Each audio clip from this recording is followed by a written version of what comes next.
Sean O'Malley beat Aljamain Sterling to win the Bantamweight title. This was a fight that no one thought he could win. How many people thought Sean O'Malley was going to win tonight? One guy? Two guys? People thought Sean was overrated and overhyped and hadn't faced real competition yet. Meanwhile, Aljamain Sterling was the reigning champion, who Sean even said was the best bantamweight of all time. Aljamain Sterling is bantamweight GOAT. So how did Sean beat Sterling with a near perfect knockout? By the end of this video, you'll know exactly how Sean beat Sterling against all odds and how you can beat any opponent you face. Sean O'Malley was UFC's next upcoming star, after he had a viral knockout with Snoop Dogg's commentary. Three-piece dinner with biscuits. O'Malley!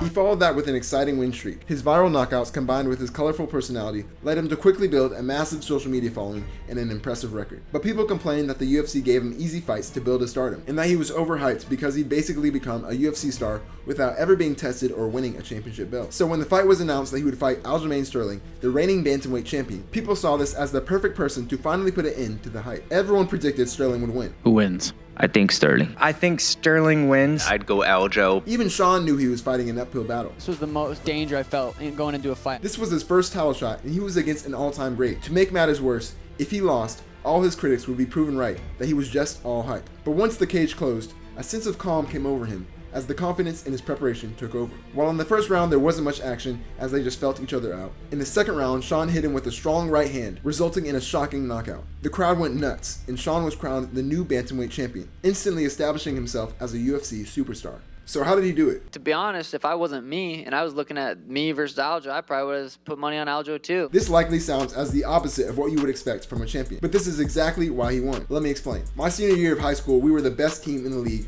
We were dominating teams left and right, and we had our eyes on winning the state championship at the end of the season. During the middle of the season, we were scheduled to play our rival. And it wasn't even really our rival. They were just a school that was closest to us, but they were trash. The game was at our home stadium, so we invited all our friends to come watch us beat them bad. We wanted to pack the stands out to just humiliate these guys. Just a few minutes into the game, we scored first, just like we expected. It was almost too easy, like this team was garbage. At halftime, we were winning 1-0, and our coach was trying to give us some pointers in his halftime speech, but we weren't listening. Like, this team was rubbish. The second half, we started slow because we weren't focused, and the other team took one of their first shots and got a corner. They crossed it into the middle, and the ball bounced around and hit off someone's head and shin and knee, and somehow after bouncing off all these people, it rolled into the goal. Like, it was literally one of the worst goals I've ever seen. After they scored, we were frustrated, of course, but we knew they just got lucky. Like, these guys were literal tin cans. Now that we were motivated to actually try, we were all confident that we would score in the next few minutes, but we didn't score. And with 5 minutes left, our defender made a mistake, and our opponent had a 1v1 with the keeper, and somehow this trash player scored. Their team went crazy like they just won the World Cup. And with the momentum on their side,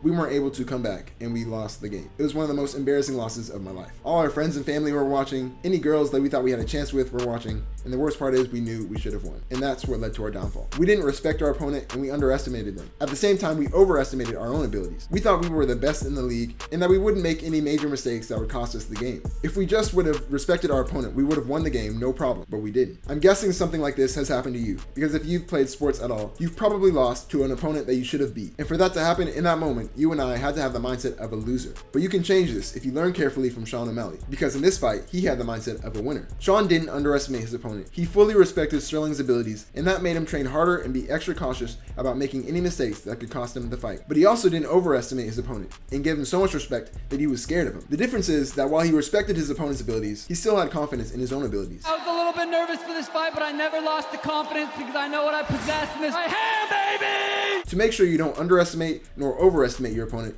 you have to have self-awareness. You have to be aware of your weaknesses just as much as you're aware of your strengths. And this will help you be aware of your opponent's weaknesses just as much as you're aware of their strengths. To build self-awareness and to put it into practice, before every competition, determine your strengths and weaknesses. Also determine your opponent's strengths and weaknesses. This will help you respect your opponent and prepare with intention. This will also help you perform with the necessary effort and intensity to perform your best. Always respect your opponent and be aware of their weaknesses and strengths just as much as you're aware of your own. Because respecting your opponent could be the difference between suffering an embarrassing loss or earning an incredible victory.